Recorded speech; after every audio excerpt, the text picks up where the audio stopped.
लेकिन उसकी कुर्सी जैसी थी वैसी ही रही, उसे एक आंच तक नहीं लगी, क्योंकि तांत्रिक ने उस कुर्सी को जादू मंत्र से बनाया था।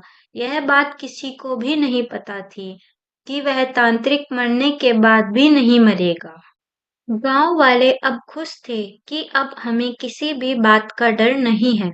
कुछ समय बीतने के बाद एक दिन गांव का एक आदमी दोपहर के समय अपने खेत में काम कर रहा था। गर्मी का दिन था और उसे बहुत जोर से प्यास लगी थी। वह पानी पी के थोड़ा आराम करने के लिए उसी जंगल में चला गया जहां तांत्रिक रहा करता था। वहां जाकर देखा कि एक बहुत सुंदर कुर्सी रखी हुई है।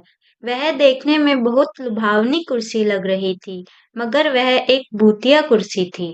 वह आदमी उस कुर्सी को लेकर अपने घर आ गया। उस कुर्सी को देखते ही मन एकदम खुश हो जाता था। उसके घरवाले भी कुर्सी को देखकर खुश हो गए। उसे पता नहीं था कि वह अपने घर कुर्सी नहीं बल्कि अपनी मौत लेकर आया है। जैसे ही वह कुर्सी पर बैठा तभी कुर्सी ने उसे पकड़ लिया। उसके घरवालों ने बहुत कोशिश की लेकिन उसे उस कुर्सी से उठा नहीं पाए। देखते ही देखते यह बात पूरे गांव में आग की तरह फैल गई। गांव के लोगों ने भी बहुत कोशिश की उसे उस कुर्सी से अलग कर सके लेकिन वो लोग भी असफल हो गए। उसे काटने और तोड़ने की कोशिश भी की गई लेकिन उस कुर्सी का कुछ नहीं हुआ।